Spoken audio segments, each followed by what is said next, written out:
அடிப்படை விதிகளின் தொடர்ச்சியா நம்ம இன்னைக்கு என்ன பார்க்க போறோம் அப்படின்னா, நம்ம ஏற்கனவே சொன்னோம். நம்மளுடைய வாழ்வியலே அ நிறைவான வாழ்க்கைய நோக்கி தான் இருக்குது. அதாவது குடும்பத்துல, தொழில்ல, மனசுல, உடம்புல அ சிறப்பான அம்சங்கள ஒருங்கிணைச்சு, நிறைவான வாழ்க்கையை வாழ்வதற்கான சாத்தியக்கூறுகள் என்ன அப்படிங்கிறது தான் நம்மளுடைய அடிப்படை ஒவ்வொருத்தருடைய தேவையாகவும் இருக்குது. இப்போ இந்த தேவைகள்ல எது எது நம்ம கவனிக்க வேண்டியது இருக்குதுன்னு கவனிச்சுட்டோம்னாவே போதும். அ நம்முடைய வாழ்க்கை ஒளிமயமா அமையும். அதாவது ஒண்ணு சொல்லுவாங்க, ஆ ஒரு கருங்கல், அ ஒரு தரமான கருங்கல். அதுல வேண்டாத பகுதிய நீக்கினாவே ஒரு அழகிய சிலையா உருவாயிடும். அப்போ அந்த வேண்டாத பகுதிய நீக்குன அந்த கருங்கல் சிலைக்கு கர்ப்பகிரகத்துல இடம் பெறத்துக்கு வாய்ப்பு அதிகமாயிடுது. அந்த கர்ப்பகிரகத்துல இருக்கிற கருங்கல் சிலைக்கு மதிப்பு அதிகமா? இல்ல அ வர்ணம் பூசப்பட்ட, மெருகூட்டப்பட்ட, அ அ சிமெண்டால செய்யப்படுகிற கோபுரத்துல இருக்கிற அ அ சிலைகளுக்கு மதிப்பு அதிகமா? அப்படின்னா, இதை விட அது கோபுரத்துல இருக்கிற சிலை நைஸா கூட இருக்கும். அல்லது வர்ணம் தீட்டப்பட்டு இன்னும் அழகா கூட மெருகூட்டப்பட்டு இருக்கும். ஆனா இதுக்கு எதுக்கு மதிப்பு அதிகம்னு பார்த்தா, நம்ம கிட்ட இருக்கிற வேண்டாத பகுதிய நீக்குன ஒரு கருங்கல்லுக்கு தான் அங்க சிலையா மாறும்போது மதிப்பு அதிகமா இருக்கு. அப்ப நம்ம எந்த சிலையா திகழப் போறோம் அப்படிங்கிறத நாம தான் இப்ப முடிவு பண்ணி. இது மாரி ஒரு உயர்ந்த அ மதிப்புள்ள சிலையா நம்மனாலயும் மாற முடியும். அப்படி மாறக்கூடிய விஷயங்கள்ல நம்ம என்னென்ன கவனிக்க வேண்டியது அப்படின்னு பார்த்தா, நம்மட்ட இருக்கிற வேண்டாத பகுதிய தூக்கி வீசுனோம்னாவே நம்ம ஒரு ம் நிறைவான வாழ்க்கைய வாழ முடியும். அது எது எது வேண்டாத பகுதின்னே இங்க தெரியாம இருக்கிறதுனால, நமக்கு இன்னல்களும், நோய்களும் அல்லல் பட வேண்டிய சூழ்நிலைக்கு மாறிரும். அதனால.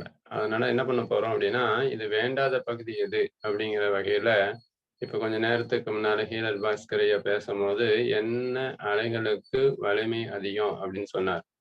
அந்த மாரி நம்ம உடல்ல நோய்களுக்கே காரணம், அ கிட்டத்தட்ட 80% எண்ண அலைகள் தான் நோய்கள உருவாக்குது. அப்ப இந்த எண்ண அலைகள் எங்கெங்க எப்படி உருவாகுது? ஏன் இந்த எண்ண அலைகள் 80% நோய்கள உருவாக்கும்? அப்ப எண்ணங்கள் 80% நோய்கள உருவாக்குதுன்னா, அந்த 20% என்ன? அந்த உணவு முறை, பழக்கவழக்கங்களா?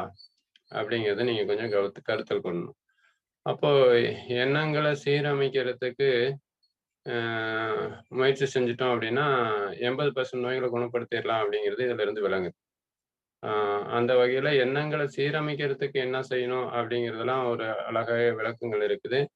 நம்ம பகவத் ஐயா, ஹீலர் பாஸ்கருடைய ஒன் ஆஃப் த குரு அப்படின்னு சொல்ற பகவத் ஐயா, இதுக்கான விளக்கங்கள் அழகா குடுக்குறார்.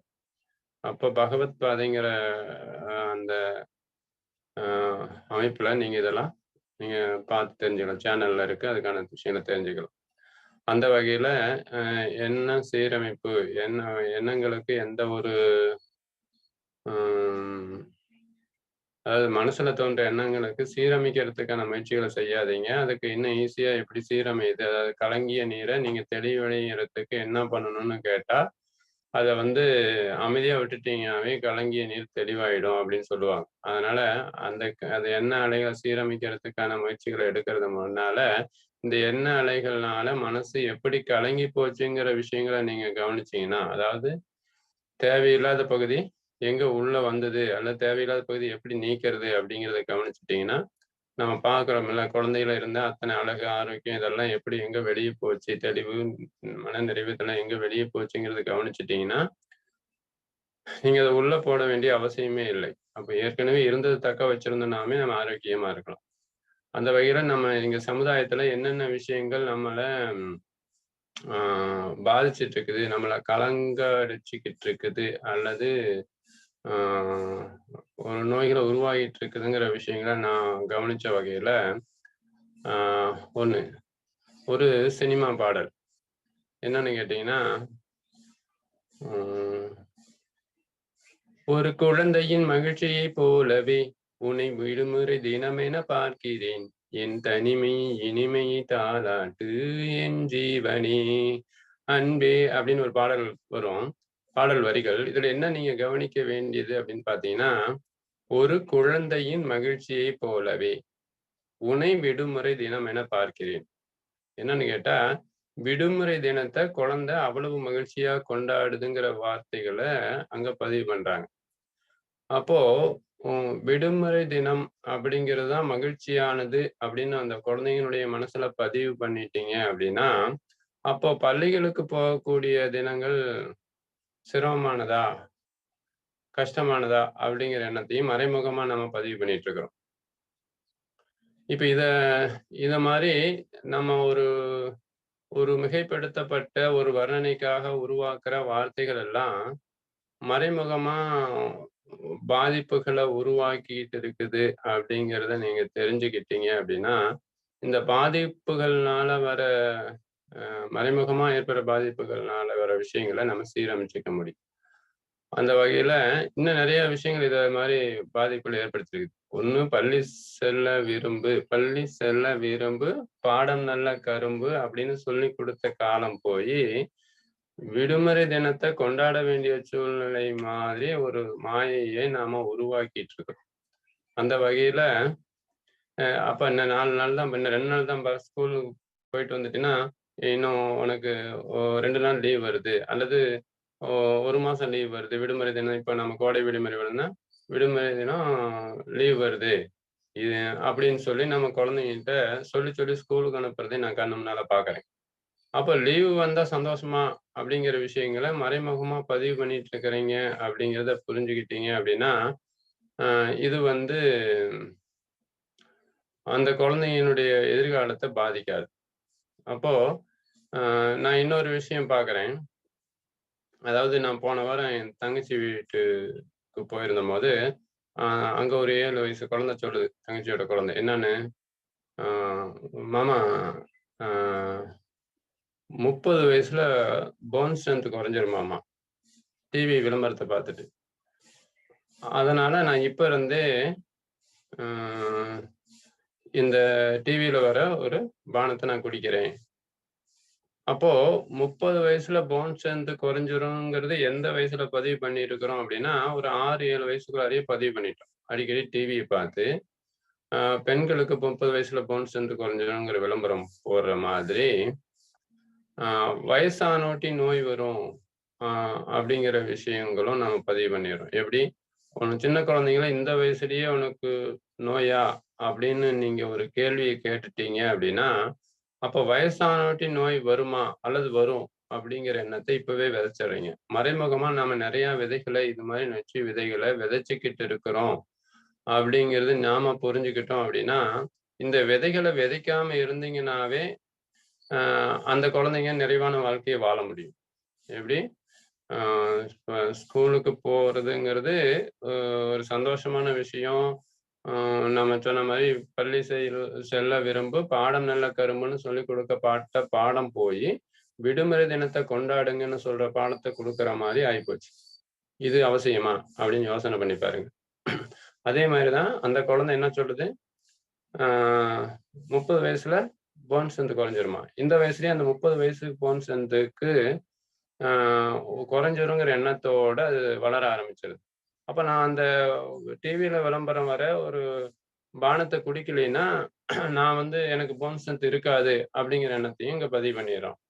ஆனா நாங்க என்ன சொல்றேன், ஆ அ 120 டூ 180 வயசு வரையும் வாழ்ற இந்த மக்கள், இன்னும் மூட்டை தூக்குற அளவுக்கு, கல் உடைக்கிற அளவுக்கு, மரம் வெட்டுற அளவுக்கு அ ஆரோக்கியமா வாழ்றாங்க. தோட்டத்துல மம்பட்டி பிடிச்சு வேலை செய்றாங்க அப்படிங்கிறோம். ஆனா இந்த விஷயங்களே நமக்கு தெரியாதனால, நம்ம என்ன பண்ணிர்றோம், அந்த அ இந்த மாரி விஷயங்கள் அளவுக்கே மனது தயாராயிரும். எப்படி? வயசானாட்டி நோய் வரும், பரம்பரையில நோய் வரும், ஜீன்ல நோய் வரும். ஆ இந்த 30 வயசுல பெண்களுக்கு போன் ஸ்ட்ரென்த் குறைஞ்சிரும். 30 வயசுக்கு மேல பெண்கள் குழந்தை பெத்துக்க முடியாது. இப்படின்னு நெறைய விஷயங்கள நம்ம என்ன பண்ணிட்டோம், மறைமுகமா பதிவு பண்ணிட்டோம். இன்னும் இத பேசினா ஒரு பெரிய டாபிக்கா இருக்கு. அந்த அளவுக்கு தகவல்கள நம்ம மறைமுகமா பதிவு பண்ணிக்கிட்டு இருக்கிறோம். அப்படிங்கிறத நாம உணர்ந்துட்டோம் அப்படின்னா, இனி வரும் காலங்கள் ஒளிமயமா ஆக்க முடியும். ஏன்னா நாம எல்லாமே பதிவு பண்றதுக்கும், அதை இழந்த ஆற்றல் இழக்கிறதுக்கும், காலத்த விரயம் பண்றதுக்கும், அத மறுபடியும் பெறுறதுக்குமே வாழ்க்கை சரியா போச்சுன்னு சொல்றோம்ல. நீங்க அந்த இழந்தது எங்கேங்கிறது கவனிங்க. அதுக்கப்புறம் நீங்க தேட வேண்டிய, செலவு பண்ண வேண்டிய காலத்தையும், பணத்தையும் அப்புறம் பார்ப்போம். இழந்தத இருந்தத இழக்காம இருந்தீங்கன்னா, அப்புறம் தேட வேண்டிய அவசியம் என்ன? இப்ப நம்ம எல்லாரும் இழந்துட்டு தான் இப்ப வந்து நம்ம தேடிட்டு இருக்கிறோம் அப்படிங்கிறத நம்ம உணர்ந்துக்கணும். அந்த வகையில நான் பல் மருத்துவர்கள் என்கிட்ட மருத்துவத்துக்கு வருவாங்க. அவங்ககிட்ட கேட்கும்போது, "அ அம்மா உங்க பாடத்திட்டத்துல 100 வயசுல 100 வயசுல வாழ்றவங்களுக்கு அந்த பல்லெல்லாம் விழுந்து, புதுசா பல் முளைக்கும் அப்படிங்கிற தகவல் தெரியுமா?" அப்படின்னா, அ டென்டிஸ்ட்ன்னு சொல்ற மருத்துவர், சிறப்பு பல் மருத்துவர் சொல்ற அதுல ஸ்பெஷலிஸ்ட்ன்னு சொல்றவங்க கூட, இந்த அடிப்படை விஷயங்கள தெரியாம இருக்கிறாங்க. ஒண்ணு கவனிச்சுங்க. 100 வயசுல அ இயற்கையாவே பல் எல்லாமே விழுந்து, புது பல்லு மாரி எல்லாம் முளைக்கும். குழந்தைக்கு முளைக்கிற மாரி. இது எப்படி சாத்தியம்? இது சாத்தியங்கிற விஷயம் நமக்கு தெரியுமா? அல்லது டென்டிஸ்ட்டுக்கே தெரியாதம்போது நமக்கு எப்படி தெரியும்? அப்போ ஒரு பல் மருத்துவருங்கும்போது, அதற்கான முழு தகவல்களையும் தெரிஞ்சு வச்சிருக்கணும். "அப்படியா சார்?" அப்படின்னு கேட்கறாங்க.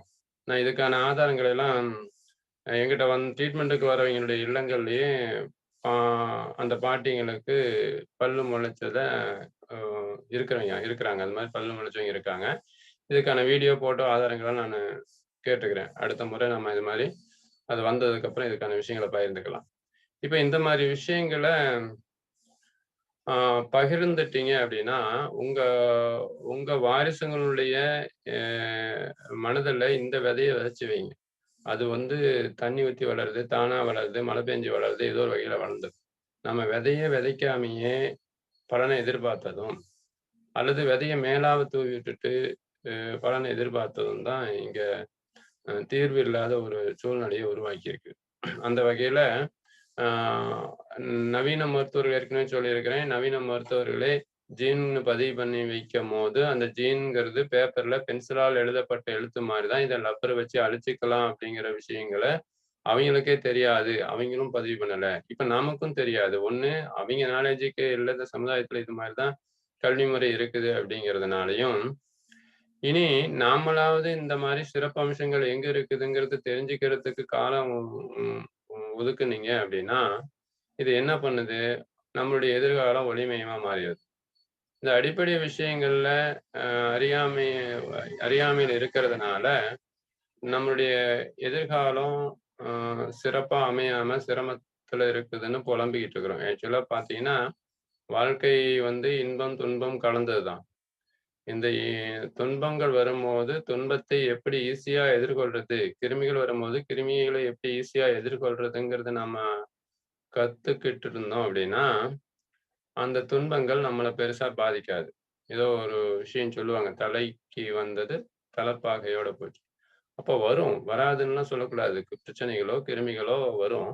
வந்தா அத எப்படி ஈஸியா எதிர்கொள்றதுங்கிற டெக்னிக்க கத்துக்கிறதுக்கு மட்டும் டைம் ஒதுக்குங்க.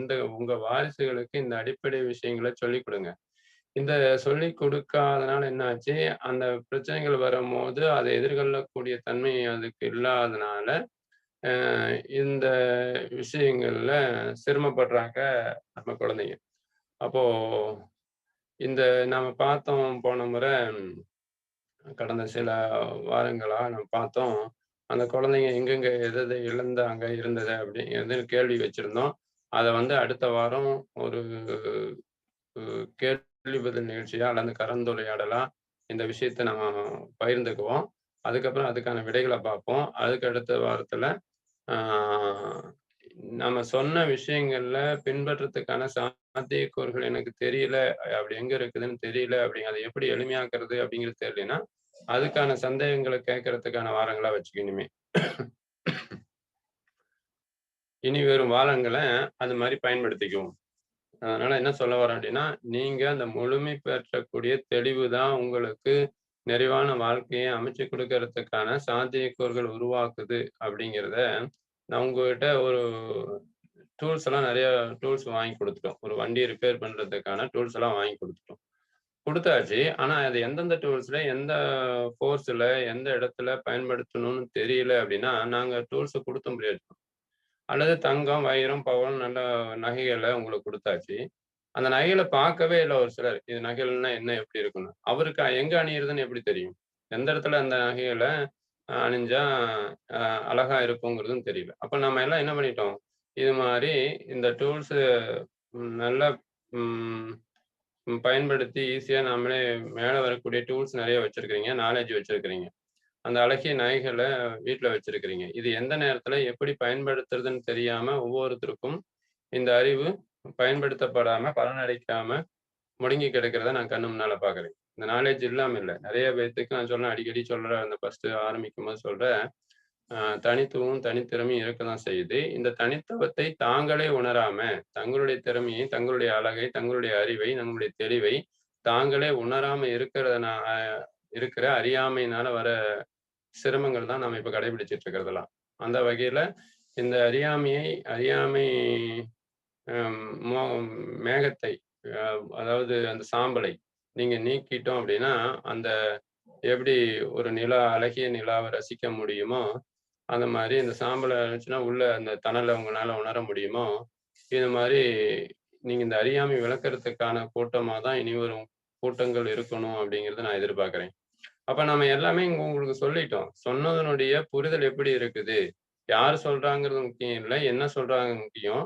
என்ன சொல்றாங்கிறத விட எப்படி புரிஞ்சுக்கிட்டோம் அப்படிங்கிறது முக்கியம். எப்படி புரிஞ்சுக்கிட்டோங்கிறத அத எப்படி பயன்படுத்தி பலனடைஞ்சோங்கிறது முக்கியம். இந்த மாரி விஷயங்கள்ல நாம இங்க தெளிவடைஞ்சிருந்தோம் அப்படின்னா, ஆ கத்துக்கிட்டத்தினுடைய முழு பலனையும் வாழ்க்கையில பயன்படுத்தி ஒளிமயமா மாத்தியிருக்க முடியும். அப்ப அந்த வகையில கத்துக்கிட்டதனுடைய அந்த பலன் அடையறதுக்கு நாம என்ன பண்ணணும், இந்த அடுத்து வரும் வாரங்கள்ல, இந்த கலந்துரையாடல சந்தேகங்கள கேட்கறதுக்கு வச்சுக்குவோம். ஒரே நிமிஷம்.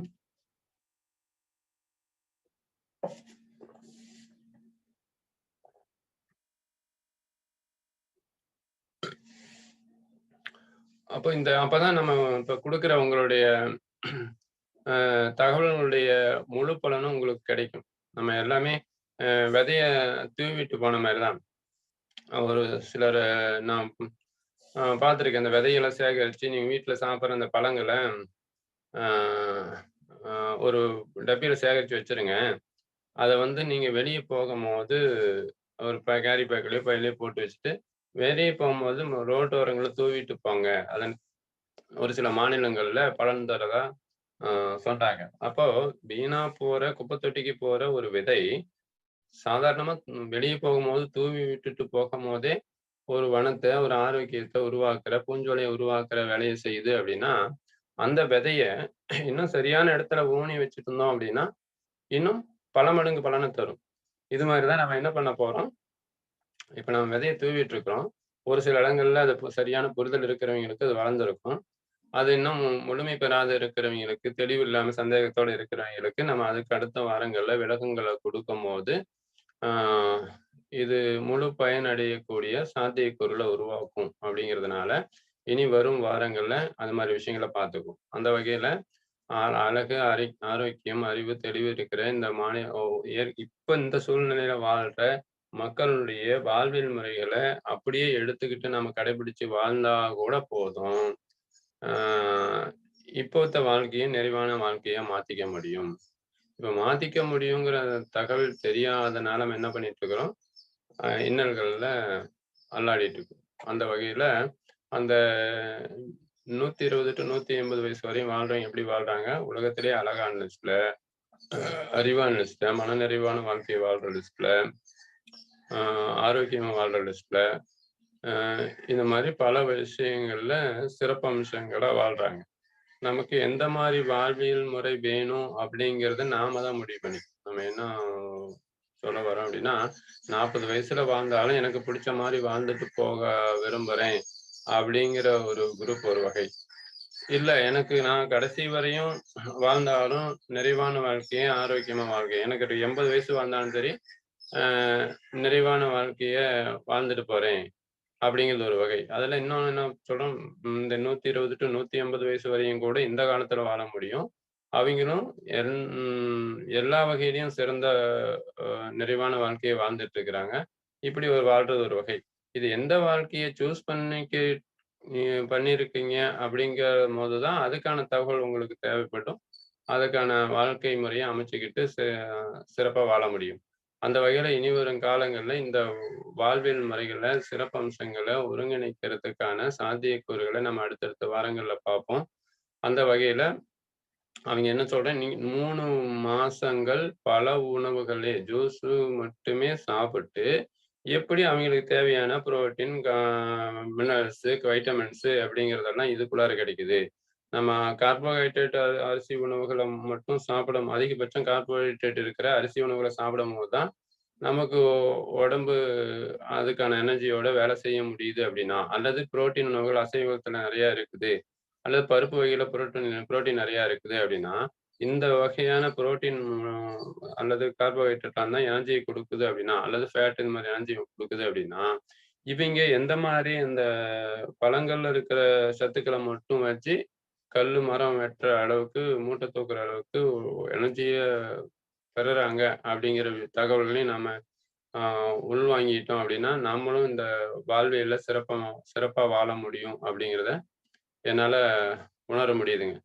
அந்த வகையில ஆ இன்னொரு தகவல் தரேன் உங்களுக்கு. நாம எல்லாரும் இந் கழிவுகளின் தேக்கம் தான் நோய், கழிவுகளின் நீக்கம் தான் ஆரோக்கியங்கிறத நம்ம ஏற்கனவே பார்த்திருப்போம், கேட்டிருப்போம். இந்த கழிவுகள் எங்க தேங்குதுன்னு பார்த்தீங்கன்னா, கழிவுகள் நீக்க வேண்டிய அவசியம் இல்ல அப்படிங்கிறதையும் நம்ம பேசியிருப்போம்.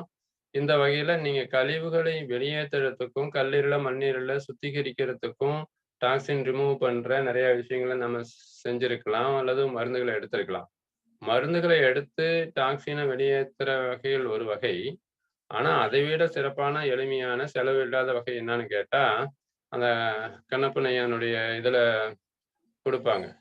எனிமா குடுத்து வெளியேத்துறது, அல்லது உப்பு தண்ணீய குடிச்சு வாமிட் பண்றது, மூக்கு சுத்திகரிக்கிற உப்பு தண்ணீல அது நம்ம உடம்புல இருக்கிற அனைத்து சளியையும் வெளியேத்தலாம்.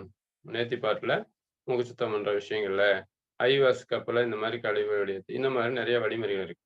இதோட சேர்ந்து ஆ நோன்பு அப்படிங்கிற வகையில இப்போ முஸ்லீம்கள் இருந்திருப்பாங்க 30 நாள் நோன்பு. அப்ப அந்த மாரி நோன்பு அப்படிங்கிற வகையில விரதம்னு தெரிஞ்சு விரதம் இருக்கிறது. ஆ நான் இன்னைக்கு விரதம் இருக்க போறேன்னு தெரிஞ்சு அன்னைக்கு முழுசா உங்களோட உள்ளுறுப்புகளுக்கு ரெஸ்ட் குடுத்துட்டீங்கன்னா, அது ஒவ்வொரு உறுப்பும் தன்னைத்தானே புதுப்பிச்சுக்கிறது. அப்ப விரதம் இருந்துட்டு வேலை செய்யறது, ரெஸ்ட் எடுத்து விரதம் இருக்கிறது அப்படிங்கிறது தான் சிறப்பான விரதம் அப்படிம்பாங்க. அது நீராகாரமா குடிக்கலாம். அது ஜூஸாவோ அல்லது தண்ணி மட்டும் குடிச்சுட்டோ இந்த மாரி விரத வகைகள் இருக்குது. இந்த வகைகள எப்படி நாம கடைபிடிக்கிறதுங்கிற விஷயங்கள ஆ முழுமையா உள்வாங்கிட்டு விரதம் இருந்தீங்கன்னா, அதனால பாதிப்புகள் இல்லாம பல மடங்கு பலன்களையும் உணர முடியும் நீங்க. அந்த வகையில இந்த ம் உடம்ப புதுப்பிக்கிற வேலைய அடிப்படை விதிகள்ல இதெல்லாம் வருது. அந்த காலத்திலேயே விரதங்கள் சாமிங்கிற பேர்லயாவது நம்ம சொன்னா செய்ய மாட்டோங்கிற வகையில, சாமிக்கு விரதம் இருக்காங்கிற பேர்லயாவது விரதம் இருந்தாங்க. அது எப்படி அது முழுமை பெற்ற விரதமா மாத்துறது? இது இப்படி விரதம் இருந்தா, இப்படி நமக்கு பாதிப்பு இல்லாம அதனுடைய பலன் நமக்கு கிடைக்கும். நம்ம உள்ளுறுப்புகள் புதுப்பிக்கப்படும் ரெஸ்ட் குடுக்கும்போது. தன்னைத்தானே புதுப்பிக்கிற வேலை அப்பதான் நடக்குது. அப்படிங்கிறத நீங்க இனிமே உணர்ந்துட்டீங்க அப்படின்னா, இனி வரும் காலங்கள்ல ஆ ஆ கழிவு நீக்க தத்துவத்தின் அடிப்படையில இந்த உள்ளுறுப்புகள் தன்னைத்தானே தங்கிட்ட இருக்கிற கழிவுகளை வெளியேத்தி புதுப்பிச்சுக்குது அப்படிங்கிறத நம்ம இனிவரும் காலங்கள்ல உணர்ந்துக்குவோம். இப்ப நம்ம பார்த்தது எல்லாமே இந்த ஆரோக்கிய வாழ்விற்கான மனசு நிறைவா இருக்கிறதுக்கு, உடம்ப ஆரோக்கியமா வச்சுக்கிறதுக்கு அப்படின்னு ஒரு சின்ன சின்ன விஷயங்கள மட்டும் டச் பண்ணி பார்த்திருப்போம். இந்த மாரி வாழ்வியல் முறைகள் எப்படி வாழ்றாங்க அப்படிங்கிறத பார்த்திருப்போம். அடுத்து வரும் காலங்கள்ல இந்த வாழ்வியல் முறைகள்ல என்ன சந்தேகங்கள் இருக்குது அப்படிங்கிறது ஒரு ஒரு வகையை நம்ம ஒரு நாள் வச்சுக்குவோம். அந்த குழந்தைங்க எங்க இழந்தாங்கிற விஷயங்கள அடுத்த வாரங்கள்ல நம்ம கலந்துரையாடலா ஒவ்வொருத்தரும் தன்னுடைய பதிவை நோட் பண்ணிக்கங்க. காலவிரயம் இல்லாம ஒரு சுருக்கமா அதுக்கான விஷயங்கள நம்ம பகிர்ந்துக்கலாம். ஆ அப்பதான் வந்து இந்த அ காலை சக்கரம் நிகழ்ச்சியில பதிவு பண்ற ஒவ்வொரு விஷயங்களும் நம்மளை முழுமையா சென்று அடைஞ்சுதா, அதை பின்பற்றுறாங்களா, அதை பயன்பெற்றாங்களா அப்படிங்கிற விஷயங்கள் வெளிப்படும். இனி வரும் காலங்கள்ல இந்த மாதிரி விஷயங்களை பகிர்ந்துக்கலாம் அப்படின்னு சொல்லி இன்றைய உரையை இத்துடன் நான் நிறைவு செய்கிறேன். நன்றிங்க. நன்றி.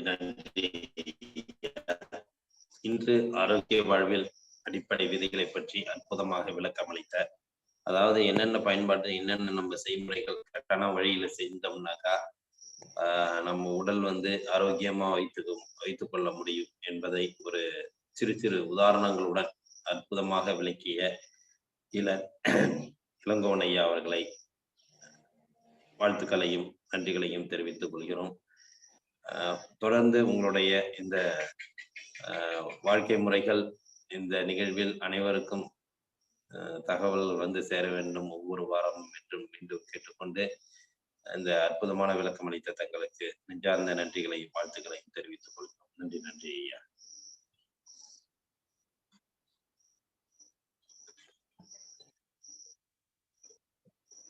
மற்றும் நமது காலை சக்கரத்தின் இன்று நாம் 299ஆம் நாளை நெருங்கி சிறப்பாக நடத்தி கொண்டிருக்கிறோம். இந்த காலை சக்கரத்தின் 300வது நாளை சிறப்பாக நடைபெற உள்ளது. இந்த நிகழ்வில் சிறப்பாக பல கற்றறிவித்தவர்கள் மற்றும் நமக்கு உறுதுணையாக இருந்த அன்பர்கள் இதில் வாழ்த்து செய்திகள் நமக்கு அனுப்பி சிறப்பான ஒரு நிகழ்வை நாளை ஏற்படுத்த உள்ளார்கள். மற்றும் ஒரு முக்கியமான நிகழ்வு, இந்த நிகழ்விற்கு ஒரு தூணாக இருந்து நம்மளை இந்த அளவுக்கு இந்த காலச்சக்கரம் நிகழ்வை சிறப்பாக நடைபெற ஒரு ஆசானாக கூட சொல்லலாம் இருந்து கொண்டு சிறப்பித்துக் கொண்டிருக்கும் ஹீலர் பாஸ்கர் ஐயா அவர்கள் நாளைய 300வது நாளில் சிறப்பு விருந்தினராக கலந்து கொண்டு இந்த நிகழ்வை உரையாற்ற உள்ளார்கள் என்பதை இந்த தருணத்திலே அனைவருக்கும் தெரிவித்துக் கொள்கிறோம். கண்டிப்பாக இந்த நிகழ்வில் அனைவரும் நாளை கலந்து கொண்டு 300வது நாளை சிறப்பிக்க வேண்டும் என்று அனைவரையும் மீண்டும் அன்புடன் கேட்டுக்கொள்கிறோம். நன்றி, வணக்கம். மற்றும் இந்த நிகழ்வை தொடர்ந்து நடத்தி கொண்டிருக்கும் Rotary Club of Karaikal friends city சங்கத்திற்கும் இன்று நம்முடன் இணைந்து பணியாற்றிய Rotary Club of traditional land சங்கத்திற்கும் ஆசனங்களை அழைத்த ஆசன் கண்ணப்பனையா அவர்களுக்கும் பொங்குடி கண்ணப்பனம் அவர்களுக்கும் சிறப்பு விருந்தினராக கலந்து கொண்டு சிறப்பித்த இளங்கோவன் ஐயா அவர்களுக்கும் திட்டத் தலைவர் அவர்களுக்கும் நிகழ்ச்சியிலே கலந்து கொண்டு சிறப்பித்துக் கொண்டிருக்கும் அனைத்து நல்வளங்களுக்கும் இந்த காலை வேளையிலே நன்றிகளையும் வாழ்த்துக்களையும் தெரிவித்துக் கொண்டு இன்றைய நிகழ்வை தொடர்ந்து நிறைவு செய்து நாளை 300வது நாளில் சிறப்பானதொரு நிகழ்வை சந்திப்போம் என்று நன்றி கூறி விடைபெறுகிறோம். நன்றி, வணக்கம். வாழ்க வளமுடன், வாழ்க வளமுடன், வாழ்க